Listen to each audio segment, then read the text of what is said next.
The student class 6, welcome to my class, online class. I think you are staying at home and studying well, and you are trying to solve your assignment which we have given you. In previous class I have discussed on transformation of sentence, and now I want to discuss on voice.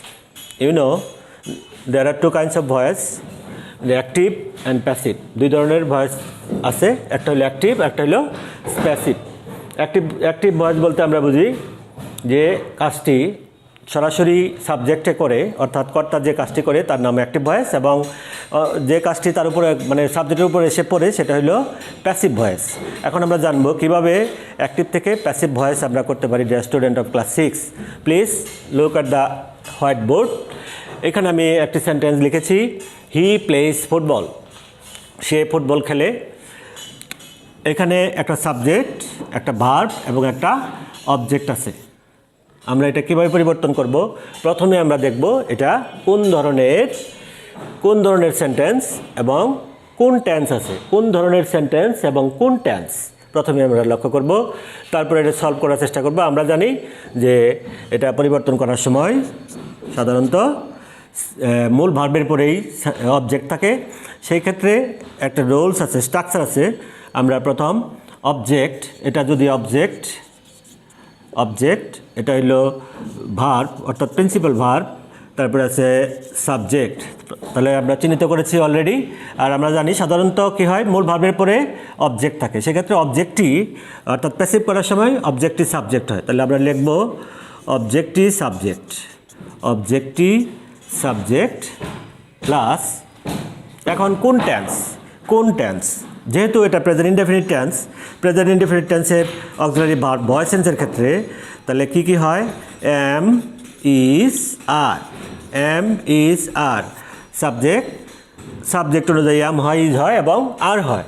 তাহলে অবজেক্টটি subject হয়, পরে auxiliary verb হয় plus verb 3 হয় plus by হয়, অর্থাৎ প্রিপোজিশনে by হয়, two হয়, with হয়। এখানে ক্লাস 6 যারা আছে তাদের সাধারণত এখানে বাই দিয়ে বেশি করে আছে, আমি বাইটি লিখছি। তো auxiliary verb plus verb 3 plus এখন সাবজেক্টই অবজেক্ট হয়। Okay, I am repeating please. Dear student, look at the white board please. He plays football, এটা একটা অ্যাক্টিভ ভয়েস, সে ফুটবল খেলে। এখন আমরা প্রথমে দেখব যে কিভাবে এটা সলভ করব। আমরা প্রথম সাবজেক্ট, মূল ভার্ব এবং অবজেক্টটি চিহ্নিত করব। তাহলে প্রথমে অবজেক্টটি সাবজেক্ট বানাবো, তারপর অক্সিলারি ভার্ব অর্থাৎ সাহায্যকারী ভার্ব টেন্স অনুযায়ী, সাবজেক্ট অনুযায়ী।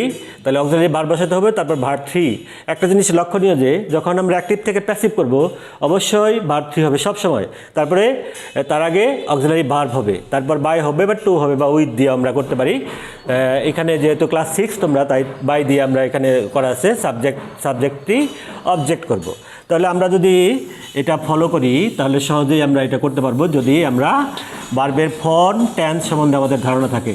আমি আগেই বলেছি যে যেহেতু এটা প্রেজেন্ট ইনডেফিনিট টেন্সের অক্সিলারি ভার্ব এম ইজ আর, তাহলে প্রথমে অবজেক্টে যদি আমি সাবজেক্ট করি তাহলে ফুটবল।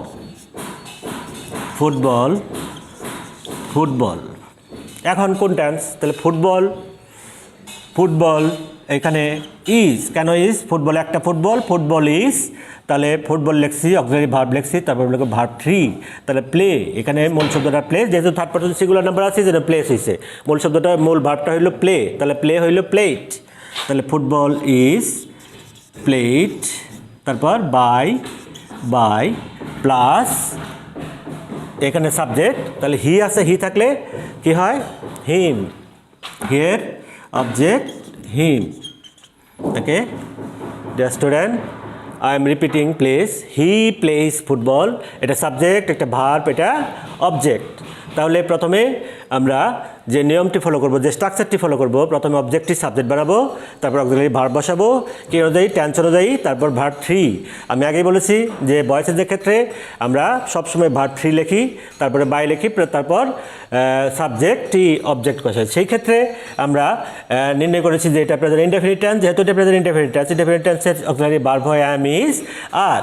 তাহলে এইখানে তাহলে অবজেক্টিভ সাবজেক্ট যদি হয় তাহলে ফুটবল, তাহলে অক্সিলারি ভার্ব, যেহেতু এটা প্রেজেন্ট ইনডেফিনিট টেন্স, যেহেতু একটা ফুটবল, ইজ, পরে ভার্ব 3, প্লেইড, পরে বাই, পরে হিম। এটা হলো প্রেজেন্ট ইনডেফিনিট টেন্স। এখন এটা আমরা যদি চেঞ্জ করি, present indefinite, present continuous,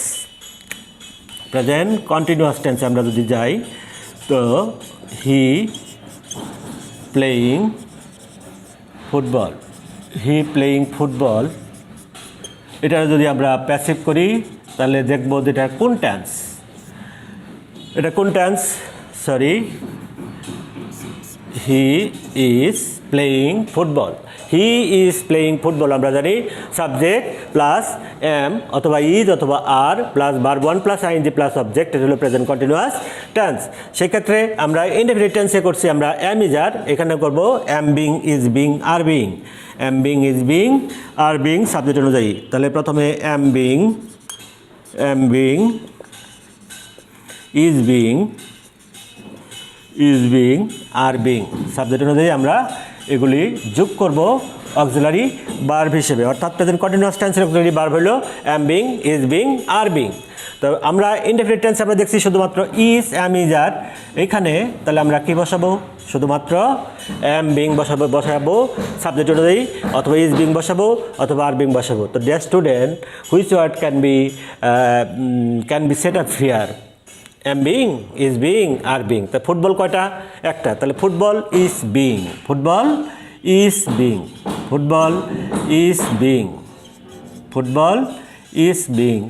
played by him. Okay, he is playing football. আমি ইনডেফিনিট টেন্সে লিখছিলাম হি প্লেইজ ফুটবল, এখানে কন্টিনিউয়াস টেন্সে আমরা যুক্ত করেছি he is playing football.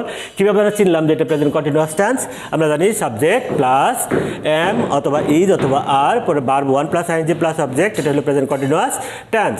Present continuous টেন্সের আমরা অক্সিলারি ভার্ব হিসেবে কী নিয়েছি, am being, is being, are being. তাহলে ফুটবল যেহেতু একটা, তাহলে ফুটবল ইজ বিং, পরে ভার্ব 3, পরে বাই প্লাস সাবজেক্টটি অবজেক্ট হবে, তাহলে হিয়ার object him.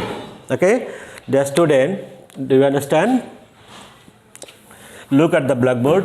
Now I will change the sentence again. এখন আমি প্রেজেন্ট পারফেক্ট টেন্সের একটা সেন্টেন্স লিখতে পারি। প্রেজেন্ট পারফেক্ট টেন্সে I have played football, তো আমরা যদি I have played football যদি লিখি, আমরা জানি I have played football, এটা যদি আমরা প্যাসিভ করি, শুধু পার্থক্যটা কি, পার্থক্যটা হলো প্রথমটি ছিল প্রেজেন্ট ইনডেফিনিট টেন্স, পরেরটা হলো প্রেজেন্ট কন্টিনিউয়াস টেন্স। এখন আমরা দেখব যে এটা কোন টেন্সে পড়ে। আমরা জানি সাবজেক্ট প্লাস হ্যাভ অথবা has plus verb 3 plus object, এটা হলো present perfect tense. Present perfect tense যদি হয় তাহলে এটা খুবই সোজা, যদি হ্যাভ থাকে হ্যাভ বিন, হ্যাজ থাকে হ্যাজ বিন, এটা রূপান্তরিত করবো, আর নিয়মটা আগের মতোই। ওকে, আগে ছিল প্রথমটা প্রেজেন্ট ইনডেফিনিট টেন্স ছিল আই এম যার, অর্থাৎ subject plus auxiliary verb plus verb 3 plus by plus object. এখন প্রেজেন্ট কন্টিনিউয়াস টেন্সে I am being, is being, are being. এখন যেহেতু প্রেজেন্ট পারফেক্ট টেন্সের ক্ষেত্রে একটা মাত্র ভার্ব আয়ের সাথে হয় হ্যাভ, তাহলে যদি অবজেক্ট পরিবর্তিত হয় তাহলে ফুটবল, তাহলে আমরা কী কী আমরা অক্সিলারি ভার্ব হিসেবে কী কী পেলাম, অক্সিলারি ভার্ব তাহলে হ্যাভ থাকলে হ্যাভ বিন অথবা হ্যাভ বিন অথবা হ্যাজ বিন, সাবজেক্ট অনুযায়ী আমরা হ্যাভ বিন অথবা হ্যাজ বিন বসাবো। আমরা হয়তো জানি যে কীভাবে কোথায় হ্যাভ বসে কোথায় হ্যাজ বসে, তো এটা আমরা পরিবর্তন চেষ্টা করব। এখন অবজেক্টিভ সাবজেক্ট বসাইলাম, তাহলে ফুটবল, তাহলে football third person singular number has, তাহলে ফুটবল হ্যাজ বিন আগের মতোই। প্লে আছে, তাহলে আরেকটা সুবিধা আছে প্রেজেন্ট পারফেক্ট টেন্সের ক্ষেত্রে, সেটা হলো যদি হ্যাজ থাকে তাহলে বা হ্যাভ থাকে বা হ্যাড থাকে, তখন আমরা সহজেই বুঝতে পারি ভার্ব 3 দেওয়াই থাকে। তো ভার্ব 3 যদি দেওয়াই থাকে তাহলে প্লের ভার্ব 3 হলো প্লেট, অর্থাৎ প্লের পাস্ট পার্টিসিপল হলো প্লেট, তাহলে প্লেট বাই, তাহলে হিয়ার object him. Do you understand? Look at the whiteboard please. Again, I have played football. এটা আমরা দেখব কোন টেন্স আছে, আমরা এটা দেখব যে এটা কোন টেন্স। এখন টেন্স নির্ণয় করার সময় আমাদেরকে স্ট্রাকচারগুলি অবশ্যই জানতে হবে, ভার্বের ফর্ম জানতে হবে। তো আমরা সাবজেক্ট প্লাস হ্যাভ অথবা হ্যাজ আছে কি না, আছে, তাই আই হ্যাভ আছে, আয়ের সাথে হ্যাভ হয়, তাই আই হ্যাভ প্লেড, তাহলে সাবজেক্ট প্লাস হ্যাভ অথবা হ্যাজ যদি থাকে, ভার্ব যদি 3 থাকে, অবজেক্ট যদি থাকে বা নাও থাকে, তার মানে বুঝবো এটা present perfect tense. Present perfect টেন্সের প্রথমে আমরা খুব বুঝতে চেষ্টা করবো যে প্রেজেন্ট পারফেক্ট টেন্সের বয়েসের ক্ষেত্রে অক্সিলারি ভার্বগুলো কী কী, যেহেতু subject plus auxiliary verb plus verb 3 plus by plus object হয়, এই সাবজেক্টটি অবজেক্ট হয়, তাহলে এর অক্সিলারি ভার্ব হলো হ্যাভ বিন এবং হ্যাজ বিন। তাহলে ফুটবল যেহেতু একটা, তাহলে ফুটবলের সাথে football third person singular number, তাই এখানে তার সাথে হ্যাজ হয়েছে, তার সাথে বিন হয়েছে, তারপরে ভার্ব 3 দেওয়া আছে, ভার্ব 3 আমাদের করতে হবে প্লেট, পরে বাই আছে, পরে হিম আছে, অর্থাৎ হিমের প্লেড বাই আই যদি সাবজেক্ট হয়, অবজেক্ট হলো মি, তাহলে football has been played by me. Do you understand?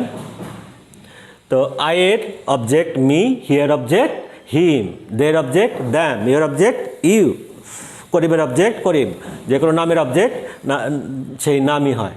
Deer student, do you understand? I am repeating please. Present indefinite tense আমরা জানি যে ভয়েস টেন্স দুই ধরনের, একটা অ্যাক্টিভ, একটা প্যাসিভ। অ্যাক্টিভ ভয়েস যেটা সাবজেক্ট নিজেই করে অ্যাক্টিভ ভয়েস, প্যাসিভ ভয়েস হলো তার উপর যে কাজটি চাপিয়ে দেওয়া হয়, এটা হলো প্যাসিভ ভয়েস। আমরা প্রথমে দেখব সেই সেন্টেন্সটি কী এবং কোন টেন্স, প্রথমে দেখব সেন্টেন্সটি কী কোন টেন্স, তারপর আমরা পরিবর্তিত করব যে অ্যাক্টিভ ভয়েসের সাবজেক্ট, প্যাসিভ ভয়েসের অবজেক্ট, অর্থাৎ অবজেক্টটি সাবজেক্ট বাড়াবো, পরে অক্সিলারি ভার্ব। মনে রাখতে হবে objective subject plus auxiliary verb plus verb 3 plus by plus সাবজেক্টটি অবজেক্ট, এই নিয়মে করব। প্রথম সেন্টেন্সটা আমি লিখছিলাম present indefinite tense. Present indefinite টেন্সের আমরা দেখব প্রথমেই অক্সিলারি ভার্ব কী আছে, এম ইজ আর।